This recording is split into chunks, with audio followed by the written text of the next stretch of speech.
خيركم من تعلم القرآن وعلمه أو كما قال عليه الصلاة والسلام صدق الله العظيم۔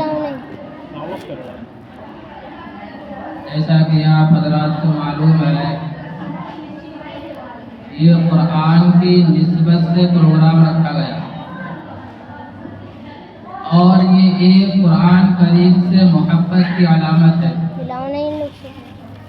ایک قرآن کریم کا پڑھنا اور اس سے محبت کرنا، پڑھانے والے سے محبت کرنا، یہ ساری کی ساری چیزیں اس پر دلالت کرتی ہیں کہ آج کے ماحول میں جس طریقے سے مسلمانوں کی ذہنیت بنتی جا رہی ہے کہ قرآن کریم سے اپنے آپ کو دور کر لینا، اپنے بچوں کو دور کر لینا، اور پھر کوئی ایسے ماحول میں قرآن سے محبت کا ثبوت پیش کرے، یہ بڑی ہی قابل مبارک بات ہے۔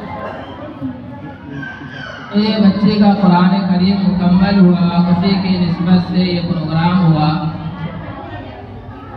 اللہ رب العزت نے یہ قرآن کریم کو نازل فرمایا اور یہ اللہ کا کلام ہے۔ قرآن کریم کی سب سے بڑی نسبت یہ ہے کہ وہ کلام اللہ ہے، یعنی اللہ کا کلام ہے۔ اس سے بڑی کوئی نسبت قرآن کو حاصل نہیں۔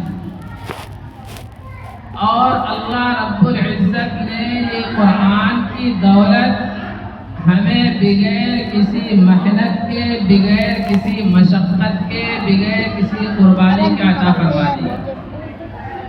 ساتوں صحابہ کرام رضوان اللہ علیہم اجمعین قرآن کریم کی ایک ایک آیت کو حاصل کرنے کے لیے، اس کو سیکھنے کے لیے جانے کتنی تکلیفیں اٹھاتے تھے، اپنے آپ کو مشقت میں ڈالتے تھے، تب جا کر کے ان کو قرآن کریم کی کوئی ایک آیت یا دو آیت سیکھنے کو ملتی تھی۔ لیکن آج ہمارے سامنے پورا قرآن کریم ایک کتاب کی شکل میں موجود ہے، لیکن ہمیں اس کی قدر نہیں ہے کہ قرآن کریم کا کیا مقام ہے، قرآن کریم پڑھنے والے کا کیا مقام ہے، اور قرآن کریم پڑھانے والے کا کیا مقام ہے۔ ہمارے دلوں میں اس کی قدر بالکل ختم ہو چکی ہے۔ تو ایک صحابی جو ابھی بچے ہیں، قرآن کریم کو حاصل کرنے کے لیے ان کو اتنا شوق ہے کہ مدینہ نہیں جا پاتے، ان کا گھر مدینے سے کافی دور پر ہے، لیکن کچھ مجبوری کی وجہ سے مدینہ نہیں جا پا رہے، لیکن جو راستہ مدینہ سے ان کے گھر کی طرف آتا ہے تو اس راستے پر بیٹھ جاتے لوگ، اور جو قافلہ وہاں سے آتا مدینے سے، تو یہ چھوٹے سے جو صحابی ہیں اس قافلے سے پوچھتے کیا تم مدینے سے آ رہے ہو؟ وہ لوگ کہتے ہاں کہ ہم مدینے سے آ رہے ہیں۔ تو ان سے کہتے پھر ہمیں کوئی ایک آیت یا دو آیت پڑھ کر کے سنا دو۔